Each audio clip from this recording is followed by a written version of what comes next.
सभी को सादर जय जिनेंद्र। 10 लक्षण के उपलक्ष्य में आज 5वां दिन और उत्तम सत्य धर्म का दिन। उत्तम सत्य धर्म का नाम सुनकर सबसे पहले मन में ख्याल यही आता होगा कि इस दिन की दिनचर्या अपनानी चाहिए कि ऐसे कि हमें सत्य बोलना चाहिए, झूठ नहीं बोलना चाहिए। इस दिन जितनी भी बातें सत्य बोलें और वगैरह वगैरह जो अर्थात वचनों में मन में कभी भी झूठ नहीं आना चाहिए। इस दिन की ये दिनचर्या होनी चाहिए अथवा इस दिन ये कार्य करना चाहिए कि सत्य बोलना चाहिए, झूठ नहीं बोलना चाहिए। तो सत्यानुव्रत सत्य महाव्रत है, उनका जितना हो सके उतना अधिक पालन करना चाहिए। स्थूल झूठ, सूक्ष्म झूठ कुछ भी नहीं बोलना चाहिए। तो सबसे पहले ये ख्याल में आता है। लेकिन इसमें एक बात ध्यान देने योग्य ये है कि ये सभी धर्म आत्मा के हैं और ये जो 10 लक्षण हैं वो आत्मा के अनेक धर्म में उनके 10 लक्षण बताए गए हैं, जिनमें सत्य धर्म भी उनका एक लक्षण है। तो आत्मा में वचन कैसे होगा कि सत्य बोलना, ये तो वचन का है कार्य। तो आत्मा में वो वचन कैसे होगा, ये बात कहाँ से प्रकट होगी कि यदि हम सत्य बोलेंगे तो हम सत्य धर्म के धारक हो जाएंगे। सत्य बोलना सही है, अच्छा है, लेकिन जो सत्य बोल रहे हैं इस दिन कि इस दिन सत्य बोलना चाहिए, झूठ नहीं बोलना चाहिए, ये सही है, व्यवहारिक रूप से सही है, परंतु इसे ही सत्य धर्म मान लेना,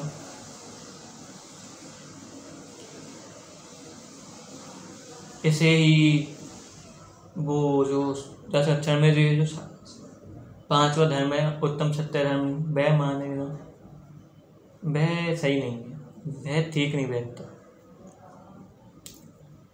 क्योंकि ये जो सत्य वाणी है, सत्य वचन है, ये शरीर से संबंधित और वाणी की विकृति है,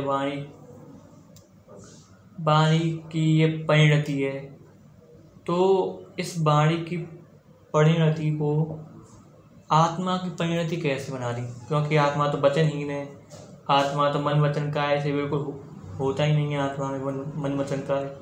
और जो सिद्ध परमात्मा वो जो मोक्ष सिधार चुके हैं, मोक्ष निर्वाण को जा चुके हैं, वो सिद्ध गति में अभी अपनी आत्मा के चिंतन में आज शरीर हो चुके हैं, मन वचन काय से बिल्कुल रहित हो चुके हैं। तो उनके भी ये जो है सत्य धर्म पाया जाता है। सत्य धर्म क्या, उनको सभी जो 10 के 10 धर्म है वो सभी 10 धर्म पाए जाते हैं। तो यदि इस सत्य धर्म को यदि वचन तक सीमित कर लिया कि सत्य वचन बोलना ही सत्य धर्म है, हमें झूठ नहीं बोलना चाहिए इस दिन, हमें हमेशा सत्य धर्म बोलना चाहिए, तो यदि सत्य धर्म तक सीमित कर दिया तो उन सिद्धों में इसका अभाव पड़ जाएगा, वो फिर सत्य धर्म के धारी में रहेंगे। और जो एकेंद्रियारिक जो जीव हैं, जिनके वचन नहीं होते, वो सत्य कैसे बोलेंगे। तो उनकी तो यदि वो बोलेंगे ही नहीं, और कोई भी कहता है कि झूठ नहीं बोलना ही सत्य धर्म में, सत्य बोलो, मात्र सत्य बोलो, अरे यदि कुछ नहीं आया हो तो छोड़ दो, बोलो ही मत, लेकिन झूठ नहीं बोलो, जो व्यवहारिक रूप से सही है। लेकिन यदि इस बात को कि झूठ नहीं बोलना चाहिए, सत्य बोलना चाहिए, यदि कुछ नहीं आ रहा हो, यदि सत्य भी नहीं बोल पा रहे हो, तो कुछ भी नहीं बोलो। यदि ये बात एकेंद्रियादि जीवों पर घटित करें तो वो तो वाणी से रहित हैं, वो अपनी बोली जो जानते तो है नहीं, तो और उनकी वाणी होती नहीं है, उनके मात्र काया होती है। तो जब उनकी वाणी ही नहीं है तो वो बोलेंगे कैसे? तो उनके वाणी ही नहीं है तो बोलेंगे कैसे? और जिनके वाणी है वो उनकी वाणी को हम समझ नहीं पाते, तो वो झूठ तो बोलेंगे नहीं, क्योंकि वचन तक सीमित तो हमने कर दिया है कि जो सत्य वचन बोलेगा, जो झूठ नहीं बोलेगा या जो कुछ भी नहीं बोलेगा, वो सत्य धर्म का पारक हो, वो सत्य धर्म को धारण करने वाला हो, हमने यहाँ तक सीमित कर दिया है। तो झूठ नहीं बोलेगा कोई, कुछ बोलेगा नहीं, यदि उसे सत्य ध्यान नहीं है, सत्य मालूम नहीं है, तो वो कुछ नहीं बोलेगा, तो सत्य धर्म का पारक हो। तो एकेंद्रियादि जीव वो सत्य धर्म के पारक तो अपने आप ही हो जाएंगे, क्योंकि वो कुछ बोलेंगे नहीं।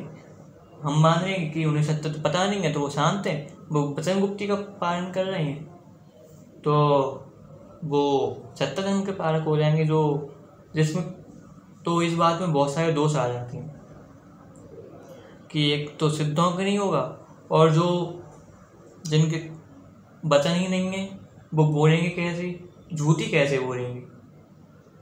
उनको बोलना ही नहीं है, उनके बोलने का अभाव है। तो वो तो ऐसी धारणा हो जाएगा। और सिद्ध तो जो जिनके मन वचन का है, वो हमारी बनाई हुई परिभाषा से, हमारे बनाए हुए जो मापदंड हैं उनके आधार से यदि देखेंगे सत्य धर्म के धारण को करने को, तो सिद्धों के ये भाव हो जाएगा। तो सत्य धर्म क्या है? जो इस दिन अपनाया जाता है वो कौन सा धर्म है, वो कैसे अपनाया जाता है, किसके होता है, किनको नहीं हो सकता है, हो तो सभी को सकता है, किस कारण से किसको होता है, भूमिका अनुसार उसको धारण कर सकते हैं कि नहीं, तो देखते हैं। तो गांधी जी ने सत्य को कहा ट्रुथ इज गॉड, अर्थात सत्य ही भगवान है। तो उन्होंने जो सत्य है उसको वचन तक सीमित ना करके उसको भगवान की संज्ञा दी है कि वो भगवान है। तो हमें क्या चाहिए कि हम उस भगवान को ढूंढें। वैसे वो भगवान तो अपने अंदर है, आत्मा के अंदर, क्योंकि सत्य स्वभावी आत्मा तो है ही। तो उस भगवान को ढूंढें, मात्र वचन तक सीमित ना रहे कि हमने कुछ बोला लेकिन झूठ नहीं बोला, सत्य बोला, तो वो सत्य धर्म के पारक हो गया। तो हम सत्य धर्म के पारक अपने को ना मानते हुए, यदि वो जो सत्य को ईश्वर गांधी जी ने बताया है, यदि उस ईश्वर को ढूंढने जाएंगे तो कभी ना कभी हमें वो सत्य धर्म की प्राप्ति हो ही जाएगी। हमें ये मानना चाहिए और यही सत्य है, यही धारण करना चाहिए अपने अंतरंग में कि इस दिन अथवा हर दिन जो सत्य धर्म पालन किया जाता है वो सत्य धर्म सत्य वचन तक सीमित नहीं है, वो सत्य वचन से कहीं ऊपर है और कहीं आगे है। तो उस कहीं ऊपर कहीं आगे को हमें ढूंढना चाहिए। यदि हम सत्य वचन तक सीमित रह गए तो हम सत्य धर्म को कभी नहीं ढूंढ पाएंगे, और सत्य धर्म को नहीं ढूंढ पाएंगे तो इस अनंत संसार में भटकते रहेंगे, जो हमें नहीं करना है। तो सत्य धर्म क्या है? तो सत्य धर्म के लिए एक छोटी बहुत सारी परिभाषा आती हैं, जैसे कि जिसके आश्रय से धर्म प्रकट हो, जो अनंत सुख शांति का आश्रय बन सके, ऐसा सत्य कोई महान चेतनत्व ही हो सकता है। उसे बाग विलास तक सीमित नहीं किया जा सकता, उसे वचनों तक सीमित करना स्वयं ही सबसे बड़ा असत्य है। तो क्या कि आत्मा के आश्रय से जो धर्म प्रकट होता है, अथवा जिसके आश्रय से धर्म प्रकट होता है, तो किसके आश्रय से? वो आत्मा के आश्रय से। तो यहाँ पर सीधा सीधा अर्थ ये बता रहा है कि हमें उस आत्मा को ढूंढना है।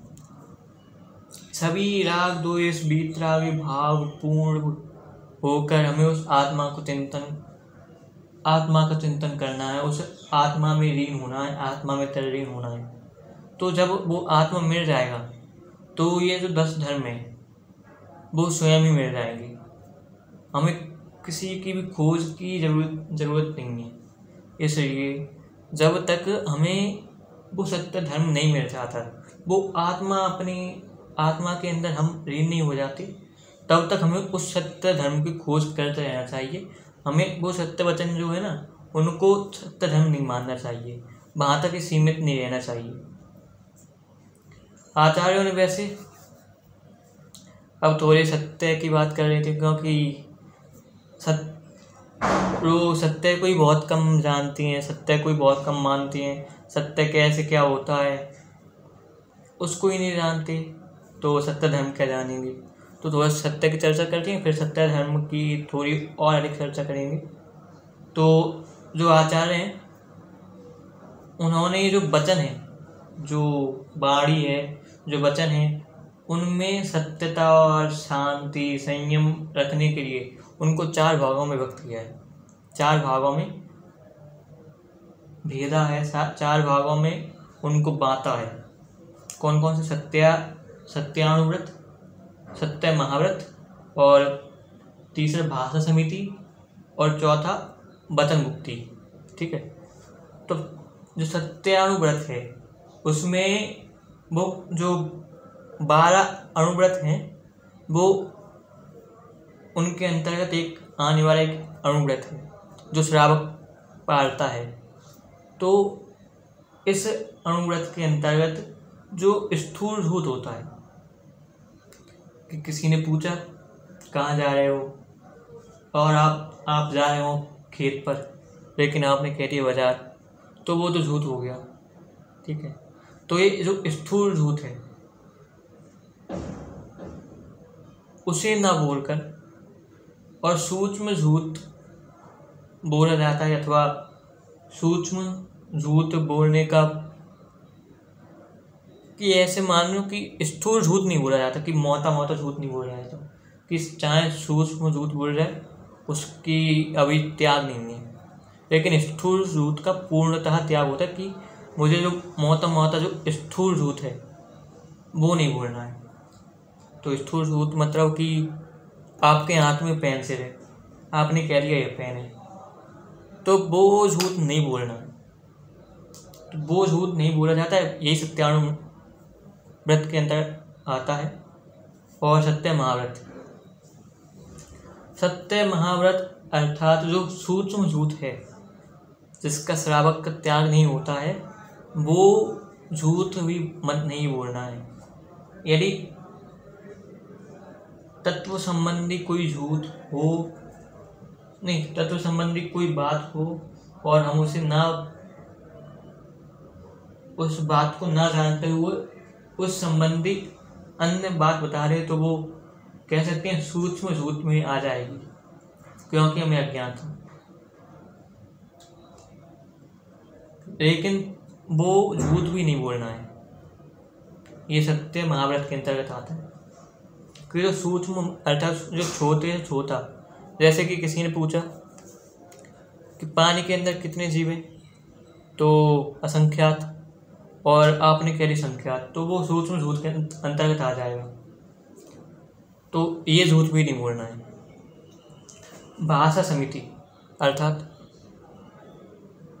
हित मित प्रिय वचन बोलना, कि जो वचन कठोर अप्रिय और अहित करने वाले वचन नहीं बोलकर हित मित प्रिय वचन बोलना, ये भाषा समिति के अंतर्गत आ जाएगा। और अब आगे वचन मुक्ति अर्थात बोलना ही नहीं सत्य महाव्रत, वो वचन गुप्ती है। कैसे नहीं बोलना, क्यों नहीं बोलना? कि जैसे कि आप किसी बात का उत्तर नहीं पता और आप वचन गुप्ती का पालन कर रहे हो, तो आप कुछ भी नहीं बोलकर शांत रहोगे, यही वचन गुप्ती है। तो आचार्यों ने वैसे इन 4 भागों में बांटा है कि यदि कोई व्यक्ति इन 4 बातों का पालन करता है तो वो सत्य वचन का धारण हो सकता है, सत्य वचन का धारी हो सकता है। लेकिन सत्य धर्म का धारी इन बातों का पालन करके भी नहीं हो सकता, क्योंकि ये जो 4 चीज़ें हैं, इनको तत्वार्थ सूत्र में आश्रव अधिकार के अंतर्गत लिया गया है। और ये जो उत्तम सत्य धर्म है, ये संबर अधिकार के अंतर्गत आचार्य उमा स्वामी ने तत्वार्थ सूत्र में लिया है 9वें अधिकार में, और ये 7वें अधिकार में होंगी, 7वें या 6वें अधिकार में होंगी। तो इसलिए ये जो आश्रव अधिकार के अंतर्गत आचार्यों ने सोच समझ के लिया हो, क्योंकि इनको जब पालन करते हैं तब शुद्ध भाव नहीं आते, तब शुभ भाव बंधते हैं, शुभ भावों का बंध होता है, और जिससे पुण्य का बंध होता है। लेकिन पुण्य का बंध भी वही वेदनीय कर्म के आधार से होता है, इसलिए इनको आश्रव, क्योंकि ये बंद कराने वाले भाव हैं, बंद कराने वाले ये महाव्रत व्रत आदि हैं, तो इनको आश्रव अधिकार में लिया है। जबकि ये सत्य धर्म है, वो छुड़ाने वाला है, वो आत्मा में लीन होना है, ये बताता है। तो इसलिए उत्तम सत्य धर्म को संबर अधिकार में लिया है, निर्जर अधिकार में लिया है। इसलिए इनका पालन भी सत्य धर्म नहीं। तो सत्य धर्म क्या है? सत्य धर्म वही है, आत्मा में लीन होकर, वीतरागी भाव उत्पन्न कर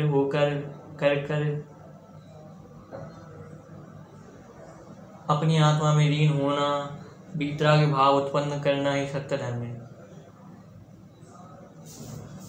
तो देखिए, पहली बात हो चुकी है कि संसार में सत्य वचन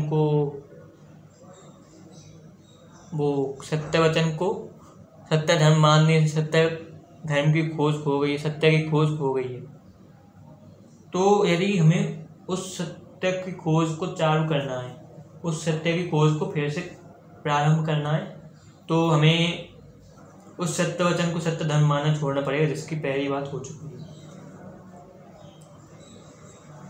तो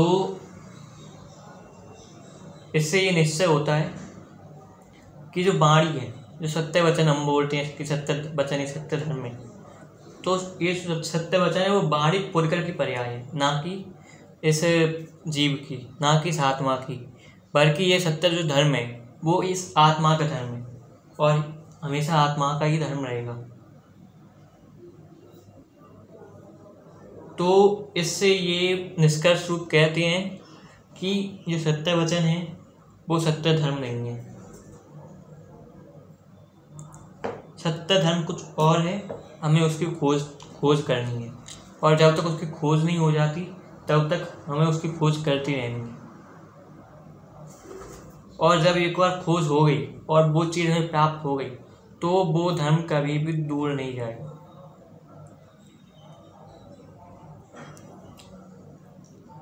अब कोई बात कहे कि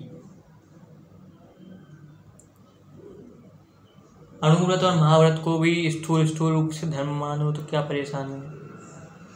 देखिए, परेशानी मात्र एक ही होगी कि जो धर्म है वो कभी छूटता नहीं है, ठीक है। जो धर्म है वो कभी भी छूटता नहीं है। जो आत्मा का सच्चा धर्म है वो धर्म आत्मा से कभी भी विमुख नहीं हो सकता, कभी भी दूर नहीं जा सकता। इसलिए यदि हमने अणुव्रत और महाव्रत को धर्म मान लिया तो ये परेशानी होगी कि कोई श्रावक जब अणुव्रत धारण करता है और जब मुनि दीक्षा लेकर महाव्रत धारण उसे करना पड़ता है तो अणुव्रत छूट जाती है। तो अणुव्रत को धर्म नहीं मान सकती, क्योंकि वो छूत रही हैं, वो अलग हो रही हैं, वो छूत रहे हैं, वो सीढ़ी के समान। जैसे कि क्या कि आप जब ऊपर जाना चाहते हैं छत पर, रूम से छत पर जाना चाहते हैं कमरे से, तो सीढ़ी पर पहली सीढ़ी पर पाँव रखती हैं, और जब दूसरी सीढ़ी पर रखते हैं तो पहली सीढ़ी को छोड़ना पड़ता है, क्योंकि आपको ऊपर ऊपर जाना है। तो इसलिए जो श्रावक है, जो अणुव्रत पालता है, तो यदि वह उसे ऊपर ऊपर जाना है तो उसे जो अणुव्रत हैं उनको छोड़ना पड़ेगा, क्योंकि उसके आगे महाव्रत धारण करनी है, तो इसलिए अणुव्रत को नहीं कर सकते। और जब महाव्रत को धारण करते हैं तो महाव्रत को 6वें 7वें गुरुस्थान में धारण किया जाता है, और उसके बाद सहजता से पढ़ते हैं, उसमें कुछ बुद्धि नहीं लगानी पड़ती है। तो वो महाव्रत भी नहीं छोड़ सकती, क्योंकि वो महाव्रत भी धर्म नहीं मान सकते,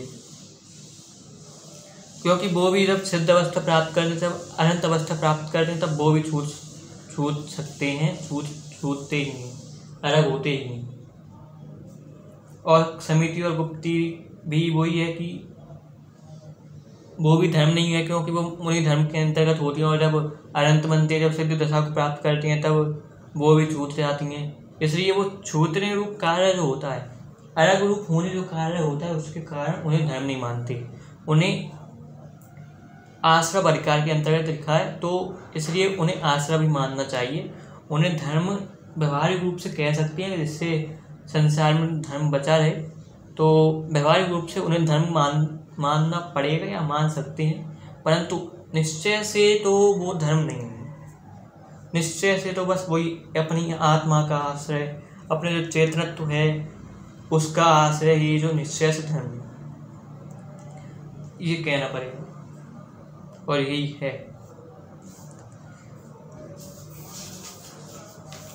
तो हमने ये तो देख लिया कि सत्य वचन सत्य धर्म नहीं है, और जो अणुव्रतारी जो सत्य वचन बोलने के 4 मापदंड बताए थे, वो भी सत्य धर्म नहीं है। तो सत्य धर्म क्या है? तो सत्य धर्म यही है कि जो वस्तु जैसी है उसको वैसा मानना, उसको वैसा जानना, उसको वैसा ध्याना, वही सत्य धर्म है, अन्य कुछ नहीं है। देखिए क्या कि सत्य द्रव्य रक्षणम, तत्वा सूत्र में द्रव्य की परिभाषा दी हुई है कि सत्य ही द्रव्य का रक्षण है। सत्य अर्थात उत्पाद व द्रव्य युक्तम सत्य, उत्पाद व द्रव्य से युक्त सत्य होता है। सत्य अर्थात जो बना है, जो 3 रूप 3 काल में जिसकी सत्ता हमेशा बनी रहे, वही सत्य है।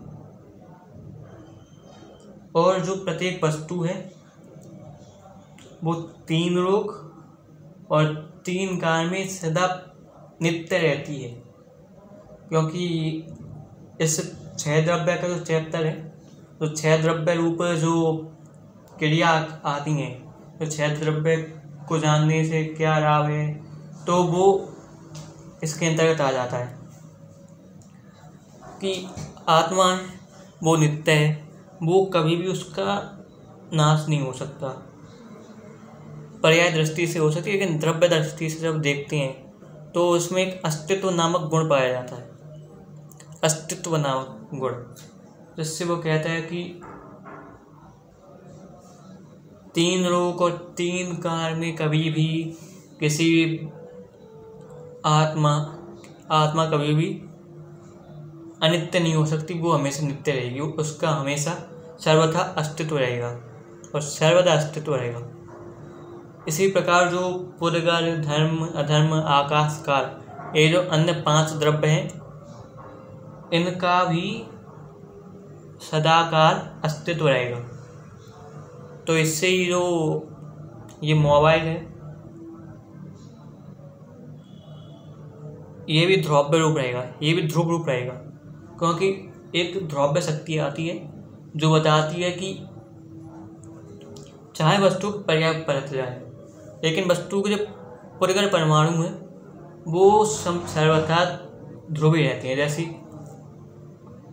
सोने की अंगूठी बनाते हैं, फिर उससे अथवा सोने की ईंट से जब कोई ज्वेलरी या फिर गहना बनाती है, अंगूठी बनाती है, तो उसमें सोने रूप जो सत्ता है वो तो रहती है, अर्थात वो सोने रूप सत्ता वो नित्य है, वो ध्रुव है। ठीक है, तो ऐसे ही ये मोबाइल में जो पुरगल रूप सत्ता है वो भी नित्य है, इसलिए ये सत्य है कि इसका कोई भी हनन नहीं कर सकता। आदि आदि बातें 6 द्रव्यों के चैप्टर में पढ़ना चाहिए। 6 द्रव्यों से संबंधित जो भी बातें हैं उनके लिए बहुत सारी पुस्तकें और ग्रंथ रचित हैं, उनको देखना चाहिए। तो अपने विषय पर चलते हैं कि सत्य द्रव्य रक्षण, कि द्रव्य का रक्षण सत्य और आत्मा भी एक द्रव्य है। तो जो सत्य स्वभावी आत्मा है उसके आश्रय से आत्मा में शांति स्वरूप से पर्याय प्रकट होती है, आत्मा में शांति स्वरूप पर्याय प्रकट होती है, परिणति जो उत्पन्न होती है उसको निश्चय सत्य धर्म कहा है। तो क्या कि सत्य स्वभावी आत्मा के आश्रय से, उस सत्य स्वभावी आत्मा के आश्रय से आत्मा में तो शांति रूप वीतराग परिणति उत्पन्न होती है, उसको सत्य धर्म कहा है, किसी और को नहीं। क्योंकि जो है ना वो मिथ्यात्व के अभाव पूर्वक होती है, और मिथ्यात्व तो इस जगत में भ्रमण कराने वाला है, और मिथ्यात्व के संबंध में अधिक जानकारी के लिए 6 धारा आदि पुस्तकों का अध्ययन करना चाहिए। तो सत्य धर्म क्या कि जो वीतराग भाव है आत्मा के आश्रय, सत्य स्वभावी आत्मा के आश्रय से जो वीतरागी भाव है वो निश्चय सत्य धर्म है। तो जो उत्तम शब्द का, जैसे उत्तम शब्द का वही अर्थ है कि सम्यक दर्शन रूप जो वीतराग भाव है, उत्तम शब्द का वही अर्थ है। तो इससे क्या परिभाषा निकलती है कि सत्य स्वभावी आत्मा के आश्रय से सम्यक दर्शन रूप होकर, सम्यक दर्शन ज्ञान रूप होकर उस वीतराग भाव, उस वीतराग परिणति को प्राप्त करना ही निश्चय सत्य धर्म है, ऐसी परिभाषा बनती है। तो उत्तम सत्य धर्म, उत्तम सत्य का अर्थ सम्यक दर्शन और सम्यक ज्ञान सहित वीतराग भाव। ठीक है,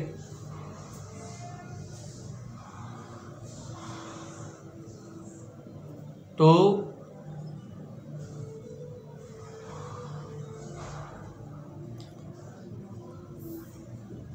यहाँ एक बात और आती है, इतना समझिए कि उत्तम सत्य क्या है कि सम्यक दर्शन और सम्यक ज्ञान सहित वीतराग भाव, कि सम्यक दर्शन सम्यक ज्ञान पूर्वक होने वाला जो वीतराग भाव, सम्यक दर्शन सम्यक ज्ञान पूर्वक जो होने वाला सम्यक चारित्र रूप होकर वीतराग भाव है, वही उत्तम सत्य धर्म है। यहाँ पर एक बात और आती है कि सत्य धर्म को और ये जो सभी धर्म हैं ये आत्मा की परिणति हैं, आत्मा की पर्याय हैं, आत्मा के रक्षण हैं। तो इन ये जो रक्षण हैं, तो इन रक्षणों को हम मात्र जानने से, उनका श्रद्धान करने तक सीमित नहीं रख सकते। इनका चारित्र में उतरना भी उतना ही जरूरी है जितना इनको सच्चा श्रद्धान आदि करना। तो जब ये श्रद्धान में, ये चारित्र में उतरेंगे, जो सम्यक चारित्र है, जब वो इसमें आएंगे सम्यक चारित्र में, तभी हमारे जो बाहरी प्रवृत्ति है वो भी सुधरेगी, और जो अंतरंग परिणति है, जो अंतरंग प्रवृत्ति है वो तो सुधर ही रही है, वो तो भूमिका अनुसार और अधिक विकसित होती जाएगी। ऐसी बात है। तो इस सत्य धर्म को भी हम श्रद्धान और ज्ञान मात्र तक सीमित नहीं कर सकते। जो सम्यक श्रद्धान और सम्यक ज्ञान है उस तक सीमित ना करके सम्यक चारित्र है, चारित्र रूप पर्याय, जो वीतराग परिणति है वहाँ तक सीमित करना होगा, वहाँ तक हमें ले जाना होगा इस सत्य धर्म को। तो क्या कि सत्य वाणी की बात तो दूर, मात्र सच्ची श्रद्धा और सच्ची समझ में सत्य धर्म नहीं है। ठीक है, यही बात अभी समझे कि सच्ची श्रद्धा और सच्ची समझ अर्थात सच्चा ज्ञान भी सत्य धर्म नहीं है, किंतु सच्ची श्रद्धा और सच्ची समझ अर्थात सच्चा ज्ञान पूर्वक उत्पन्न हुई वीतराग परिणति ही निश्चय से सत्य धर्म है, उत्तम सत्य धर्म है। तो क्या कि वीतराग परिणति का उत्पन्न होना वो सत्य धर्म है, और जो वीतराग सच्चा ज्ञान और सच्चा श्रद्धान ये तो सत्य है, क्योंकि सत्य स्वभावी, क्योंकि अब सत्य को जान जाएंगे कि सत्य क्या होता है और उसको जब धारण करेंगे तभी ये वीतराग परिणति उत्पन्न होगी, क्योंकि वो तो फिर भूमिका अनुसार होती रहेगी। बस एक बार हमें अपनी आत्मा का आश्रय लेकर उस सत्य को जानकर अपनी आत्मा का आश्रय ले वो सम्यक दर्शन सम्यक ज्ञान पूर्वक सम्यक चारित्र रूप जो वीतराग परिणति है उसको प्रकट करना होगा, वही सत्य धर्म है। यह बात है। तो यहाँ पर सत्य शब्द आया, थोड़ी सी उसकी व्याख्या भी देखते हैं कि सत्य अर्थात जिसकी सत्ता हो,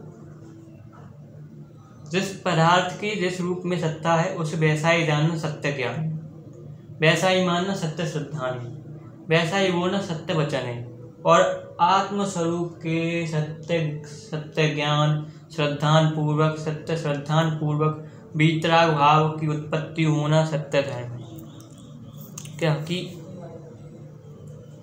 जो सत्य है उस जो सत्य है उसका, और जिस पदार्थ में जिस रूप में जिस पदार्थ की जिस रूप सत्ता है, कि जैसे कि ये किताब है तो इसको किताब मानना, उसको किताब जानना, किताब रूपी श्रद्धान करना, तो ये सत्य हो जाएगा। यदि इस किताब को हम मोबाइल कह दें, इस किताब को गाड़ी कह दें, इस किताब को साइकिल कह दें, तो ये असत्य हो जाएगा। और ये क्या होगा कि ये हमारी वाणी में असत्य होगा, हमारे वचनों में असत्य होगा, हमारे जानने में असत्य होगा, उस वस्तु में असत्य नहीं होगा। और जगत में यही सबसे बड़ी गलती होती कि किसी वस्तु को, जो वस्तु जैसी है उसको वैसा जानना, उसका यथार्थ श्रद्धान करना, वही सम्यक दर्शन है। क्या कि जो वस्तु जैसी है उसको वैसा जानना, मानना, उसका श्रद्धान करना, वही सम्यक दर्शन है। और उसको वैसा ही जानना कि उसके श्रद्धान पूर्वक जानना और श्रद्धान पूर्वक वैसा ही आचरण करना। कि इस किताब को पढ़ना, ये किताब है तो पढ़ने के लिए हो गई, यदि लिखने के लिए किताब है तो लिखना, खाली किताब क्या पढ़ेंगे, तो ये पढ़ने वाली जो किताब है उसको पढ़ना, तो ये श्रद्धान हो गया। अथवा जो चारित्र रूप मतलब परिणति अपनी निकल रही है कि हमने जाना कि ये किताब है पढ़ने के लिए है, पहली बात, फिर उसका ज्ञान किया, क्या क्या कैसे कैसे किताब है वो, ठीक है, और फिर उसको पढ़ा तो वो सही रूप में वो उसकी परिणति जैसी थी कि किताब जिस रूप कार्य रूप परिणमित होना चाहती है, या जिस रूप कार्य रूप परिणत होने के लिए वो कहीं और से परिणत होकर आई है, उसको वैसा ही जानना, मानना और उस रूप ही परिणमित होना, वही सत्य सिद्धांत है, वही सत्य धर्म है। और इसको अन्यथा रूप जानना, अन्यथा रूप मानना और अन्यथा रूप श्रद्धान करना, वो सत्य धर्म नहीं, वो असत्य धर्म है, वो असत्य है। और जगत में यही सबसे बड़ी गलती होती है, जो हमने अभी उसका थोड़ा सा देखा था कि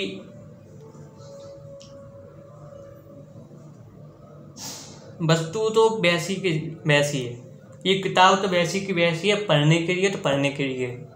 यदि मैंने कहा कि इस पर लिखो, इस पर मैं यदि कुछ लिखूं तो मैं इस पर लिख दूंगा, तो ये मेरे लिए नोटबुक हो जाएगी। लेकिन ये पढ़ने के लिए ही थी, लेकिन मैंने इसे पढ़ने के लिए ना इस्तेमाल कर लिखने के लिए इस्तेमाल किया, अपने नोट बनाने के लिए इस्तेमाल किया, तो वो असत्य रूप परिणत हो जाएंगे। अब वो किस उद्देश्य से किया, तो वो उद्देश्य वो श्रद्धान जानना पड़ेगा। ये बात यहाँ पर सही है। तो असत्य क्या होता है कि हमने सत्य तो समझ लिया कि सत्य अर्थात जिसकी सत्ता हमेशा बनी रहे। तो असत्य क्या होता है? असत्य कि जो 3 लोक और 3 काल में कभी भी न पाया जाए, वो असत्य कहलाता है।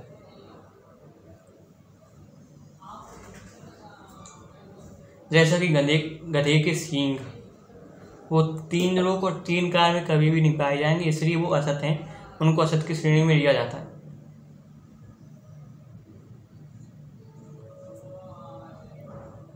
लेकिन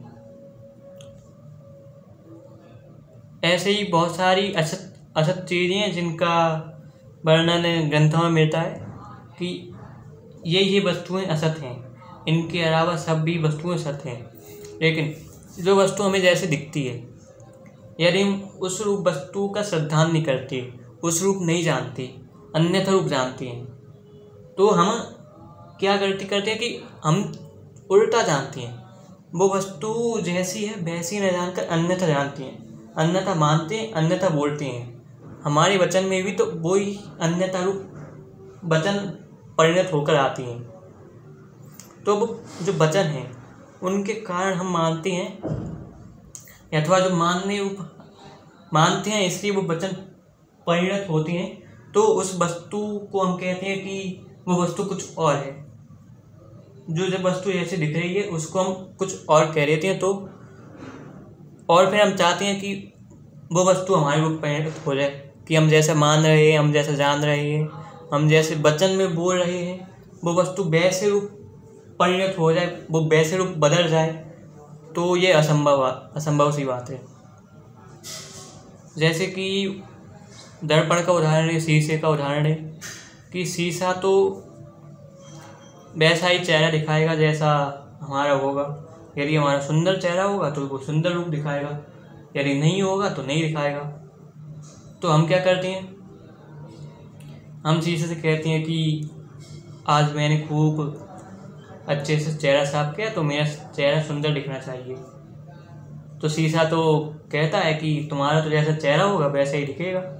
तो वो देखता है और उसको बेकार लगता है, क्योंकि उसे लगा कि मैंने आज इतना साफ किया चेहरा तो मेरा सुंदर चेहरा दिखेगा। लेकिन नहीं, उसका तो चेहरा जैसा था वैसा ही दिखेगा, क्योंकि शीशे का ये स्वभाव है कि जैसी वस्तु होती है उसको वैसे ही झलकाता है, कुछ भी वो फेर बदल नहीं करता।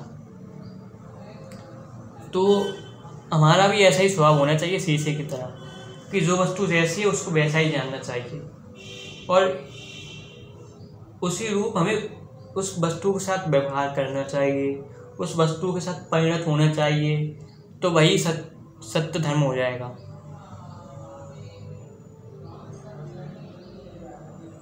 तो यही बात है। तो सत्य धर्म की थोड़ी सी चर्चा और करते हैं, फिर समाप्त करेंगे। कि सत्य धर्म का धनी तो वही हो सकता है जो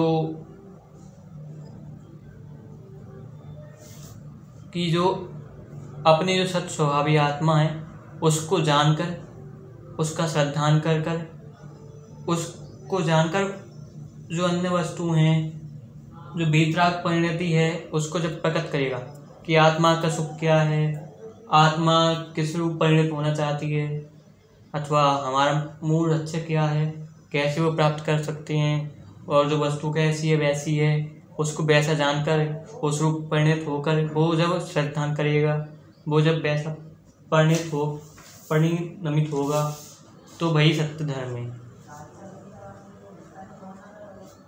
तो अंतर में विद्वान ज्ञान स्वाभाविक त्रिकाल ध्रुवात्म तत्व भी परम सत्य है।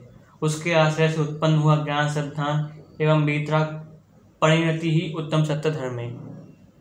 ठीक है। और वस्तु के स्वरूप की सत्य समझ का नाम धर्म है एक ये। और तो हम भी अपनी आत्मा को जानकर, उसका श्रद्धान कर, वीतराग परिणत रूप होकर जिस वस्तु की सत्ता जैसी है उसको वैसा ही जाने, यथार्थ रूप जाने, दर्पण के समान जाने, उन सिद्धों के समान जाने और उस रूप श्रद्धान करें और अपनी अंतरंग में वो सत्य धर्म आदि 10 धर्मों को पैरा कर उस रूप परिणत हो, हम मोक्ष गति को प्राप्त करें। इसी मंगल भावना के साथ जय जय।